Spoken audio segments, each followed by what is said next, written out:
एक गांव में आदित्य नाम का एक किसान रहा करता था। आदित्य बहुत ही सीधा साधा और नेक इंसान था, जो हमेशा लोगों की भलाई में विश्वास करता था। एक दिन आदित्य अपने खेत से अपने घर वापस लौटा ही था कि तभी उसकी पत्नी रुक्मणी उससे बोली, मैं आपकी ही काफी देर से प्रतीक्षा कर रही थी। क्या हुआ रुक्मणी? आज सुबह से राधा ना तो कुछ खा रही है न पी रही है, बस गुमसुम लेटी हुई है। चिंता मत करो, मैं देखता हूँ। इतना बोलकर आदित्य उस चारपाई के नजदीक पहुंच गया, जहां उसकी 10 वर्षीय पुत्री राधा आंख बंद करके लेटी हुई थी। आदित्य को अपने पास देखकर 10 वर्षीय राधा ने अपनी आंखें खोल ली। क्या हुआ राधा? तुम्हारी माँ बता रही हैं कि तुमने सुबह से कुछ खाया पिया नहीं। अगर तुम ऐसे ही भूखी रहोगी तो तुम और ज्यादा कमजोर हो जाओगी।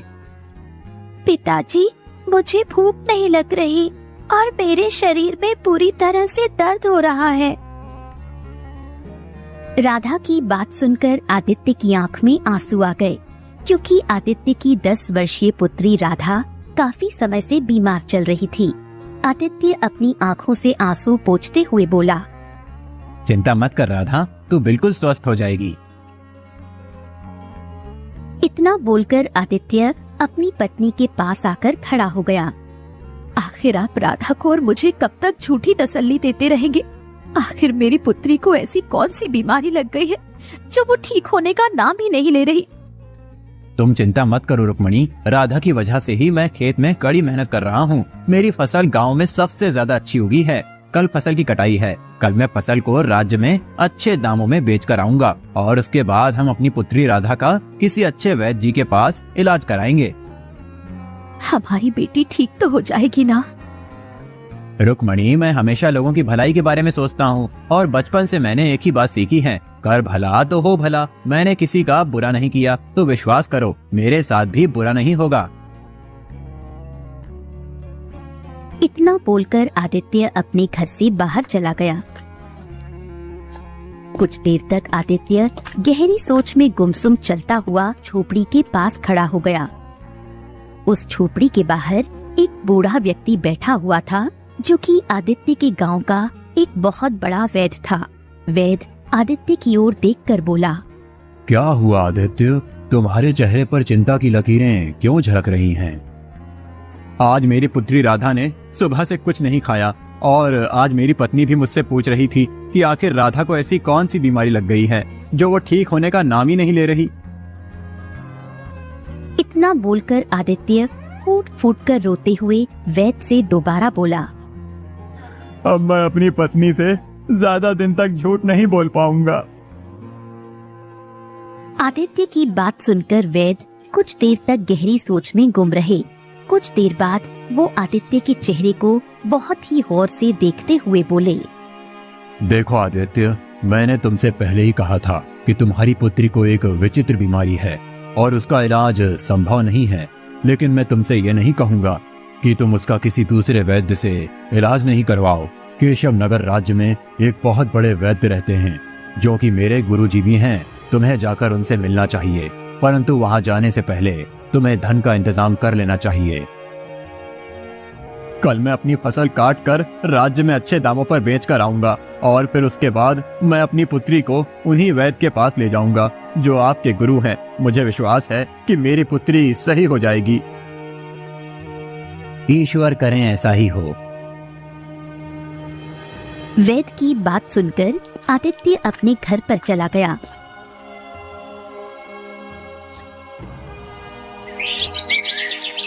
अगली सुबह जब आदित्य अपने खेत की फसल कटाई के लिए जाने ही वाला था कि तभी गांव का मुखिया दौड़ते हुए आदित्य के घर पर आ पहुंचा। आदित्य, गजब हो गया। क्या हुआ मुखिया जी, आप इतने घबराए हुए क्यों हैं? जो खबर मैं लेकर आया हूं उसे सुनकर तुम भी घबरा जाओगे। जल्दी बताइए मुखिया जी, क्या हुआ है? आदित्य, कल रात तुम्हारी फसल में आग लग गई। तुम्हारी फसल जलकर राख हो गई। मुखिया की बात सुनकर आदित्य दौड़ता हुआ अपने खेत में पहुंच गया। आदित्य ने देखा कि उसकी सारी फसल जलकर राख हो चुकी है। आदित्य अपना सर पकड़कर रोने लगा। तभी वहाँ मुखिया आ पहुँचा। आदित्य मुखिया की ओर देखकर रोते हुए बोला, अब मैं क्या करूं मुखिया जी। सोचा था कि इस फसल को बेचकर अपनी बिटिया राधा का केशव नगर राज्य के वैद्य से इलाज करवाऊंगा। अब मैं क्या करूं? समझ में नहीं आ रहा आदित्य कि तुम्हारे खेत में आग कैसे लगी। आप नहीं जानते, मेरी फसल में आग नहीं लगी, बल्कि मेरी जी तोड़ मेहनत में आग लगी है। मेरा परिवार तो अब भूखा मर जाएगा। अब मैं क्या करूं? मैं जानता हूं तुम्हारी पुत्री विचित्र बीमारी से जूझ रही है, लेकिन तुम चिंता मत करो। अगर तुम चाहो तो मैं तुम्हें जमींदार से कुछ कर्ज दिलवा सकता हूं। ये सुनकर आदित्य अपने आंसू पोंछते हुए बोला, मुखिया जी, मैं आपका यह एहसान जिंदगी भर नहीं भूलूंगा। मेरी पुत्री का इलाज होना बहुत जरूरी है। तो फिर चलो मेरे साथ।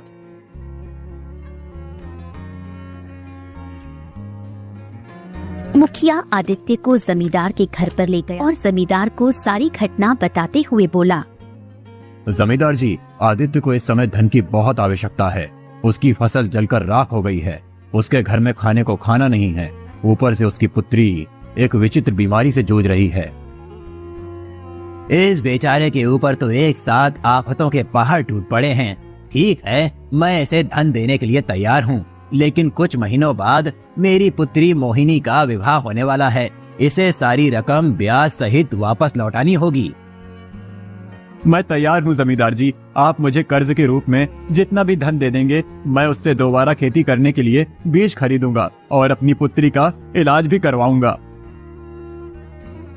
जमींदार ने कुछ स्वर्ण मुद्राओं की थैली आदित्य को पकड़ा दी। आदित्य वो स्वर्ण मुद्राओं की थैली को लेकर अपने घर पर चला गया और सारी घटना अपनी पत्नी रुक्मणी को बताते हुए बोला, जमींदार तो बहुत ही अच्छे आदमी निकले रुक्मणी। अगर जमींदार जी मुझे कर्ज नहीं देते तो ना जाने क्या होता। मैं तो हिम्मत ही हार गया था। आप सही कहते हैं। अब हमें अपनी बेटी का इलाज कराने में देर नहीं करनी चाहिए। आदित्य उसी दिन अपनी पत्नी रुक्मणी के साथ अपनी पुत्री राधा को लेकर केशव नगर राज्य के उस बड़े वैद्य के पास चला। वो बूढ़ा वैद्य राधा की जांच पड़ताल करने के बाद बड़ी ही गंभीर अवस्था में आदित्य की ओर देखकर बोला, मुझे क्षमा करें आदित्य, तुम्हारी पुत्री का इलाज असंभव है। ये सुनकर आदित्य और उसकी पत्नी रुक्मणी बुरी तरह से घबरा गए। आप कहना क्या चाहते हैं? हम तो बड़ी उम्मीद लेकर आपके पास आए थे। आदित्य, कुछ विचित्र बीमारी ऐसी होती हैं जिनका इलाज भी बहुत विचित्र और दुर्लभ होता है। तुम्हारी पुत्री को भी ऐसी ही बीमारी है जिसका इलाज शायद ही इस संसार में हो। तुम अपनी पुत्री को यहाँ से ले जा सकते हो। आदित्य और रुक्मणी फूट फूट कर रोने लगे। वो दोनों उदास मन से अपनी पुत्री राधा को लेकर दोबारा अपने गांव वापस आ गए। अपने घर पर आकर रुक्मणी रोते हुए आदित्य से बोली, तो क्या हमारी पुत्री राधा कभी सही नहीं हो पाएगी? हिम्मत मत हारो रुक्मणी। मेरा मन अभी भी कहता है कि मेरी पुत्री राधा सही हो जाएगी। अरे केशव नगर राज्य के वैद्य ने अगर हार मान ली तो क्या हुआ? और भी राज्य में ऊंचे वैद्य हैं। मैं दूसरे राज्य के वैद्य के पास जाऊंगा, लेकिन फिलहाल तो खेत में काम करना भी जरूरी है, क्योंकि जमींदार का कर्जा भी चुकाना है।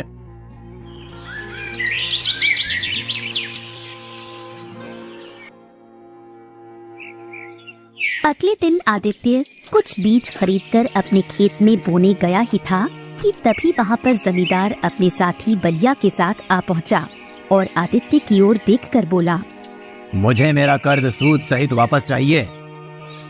जमींदार की बात सुनकर आदित्य बुरी तरह से चौंक पड़ा। ये आप क्या कह रहे हैं जमींदार जी? अभी परसों ही तो मैंने आपसे कर्ज लिया था। इतनी जल्दी मैं आपका कर्ज सूद सहित कैसे वापस कर सकता हूँ? आदित्य की बात सुनकर जमींदार के बगल में खड़ा हुआ बलिया जोर जोर से हंसता हुआ आदित्य से बोला, तुम मूर्ख हो आदित्य। तुमने ये भी सोचने की कोशिश नहीं की कि तुम्हारे खेतों में आग कैसे लगी। मैं तुम्हारी बात का मतलब नहीं समझा। इसकी बात का मतलब मैं तुम्हें समझाता हूँ आदित्य। दरअसल मेरी नजर तुम्हारे खेत पर काफी समय से थी। मैंने ही तुम्हारे खेत में आग लगाई थी। जमींदार की बात सुनकर आदित्य बुरी तरह से चौंक पड़ा। हाँ, मैंने आग लगाई थी। मैं जानता था कि तुम्हारी पुत्री बीमार है और उसे इलाज की बहुत ज्यादा आवश्यकता है। तुम इस गांव में घूम फिरकर कर्ज लेने के लिए मेरे ही पास आओगे और मेरी किस्मत तो देखो, मुखिया जी स्वयं तुम्हें मेरे पास ले आए।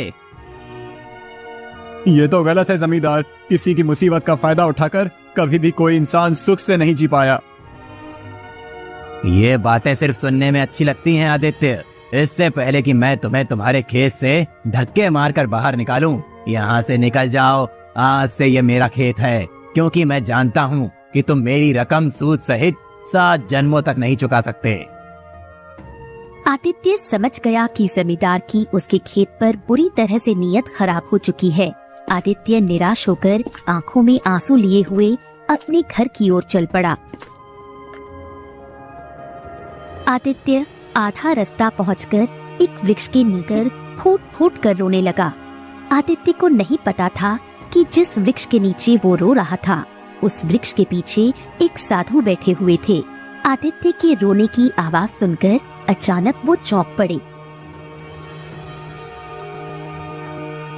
वो साधु आदित्य के पास आकर बोले, क्या हुआ?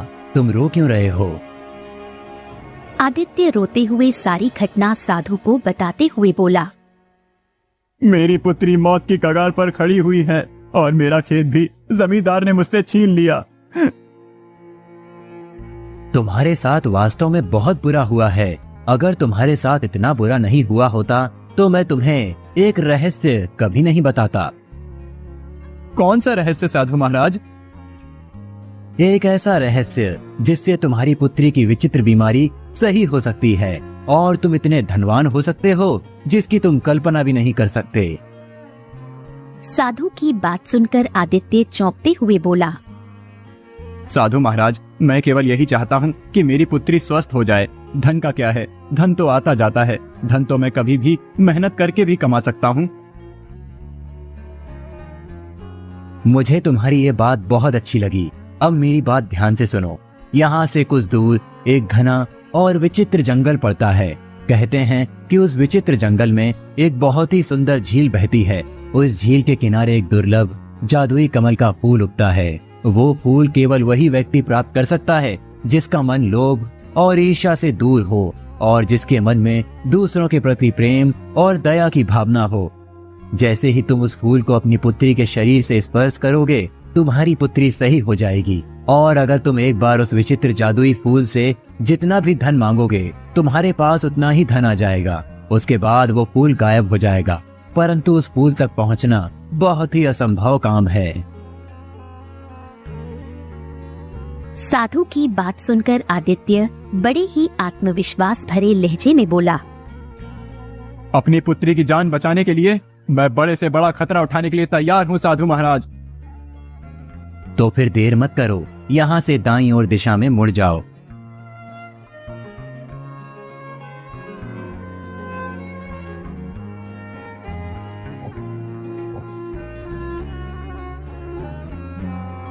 आदित्य तुरंत दाईं ओर दिशा की ओर चल दिया।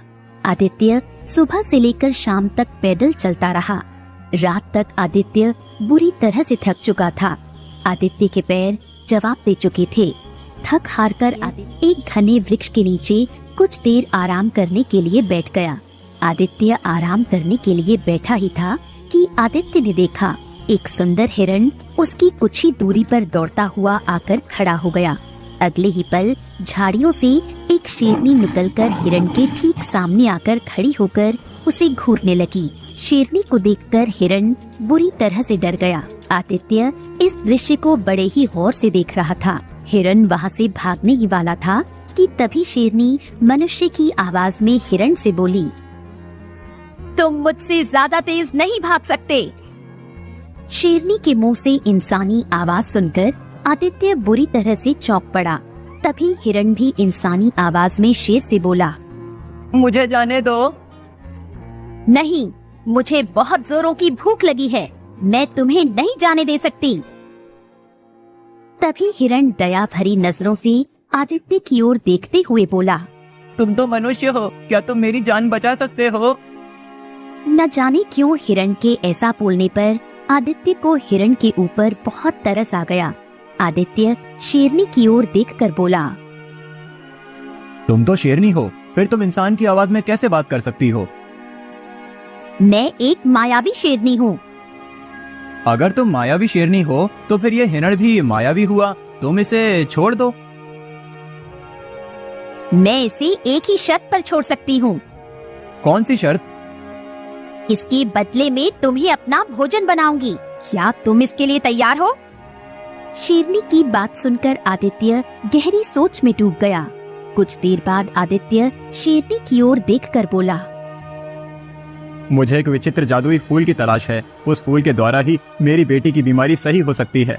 मुझे थोड़ा सा समय दे दो, मुझे उस फूल को अपने घर ले जाने दो। जैसे ही मेरी बेटी ठीक होगी मैं तुरंत ही यहाँ पर आ जाऊंगा। नहीं, अगर इस हिरण की जान बचाना चाहते हो तो फिर तुम्हें अभी और इसी समय फैसला करना होगा। आदित्य ने देखा कि हिरण की आंखों में आंसू थे।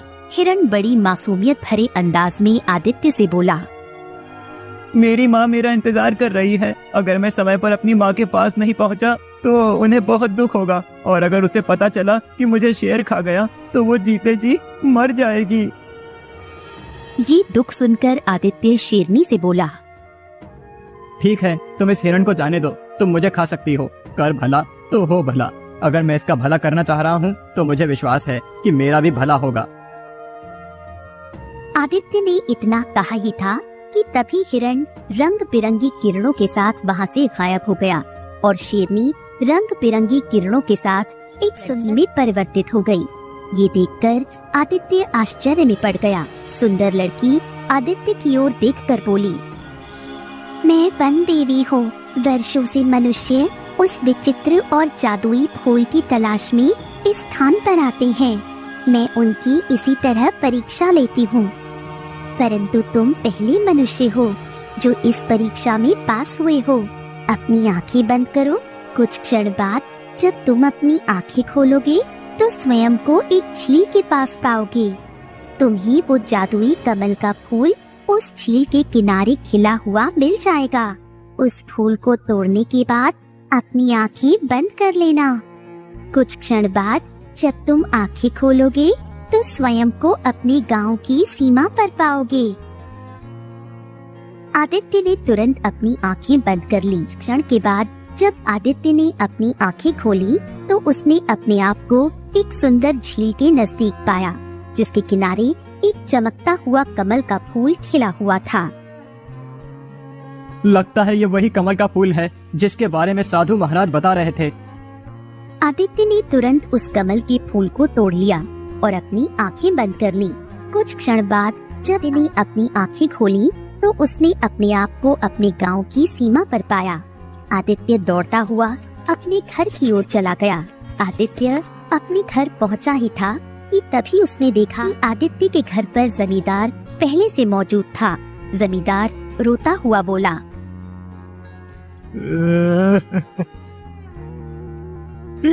मुझे क्षमा कर दो आदित्य, मुझे मेरे किए की सजा मिल गई।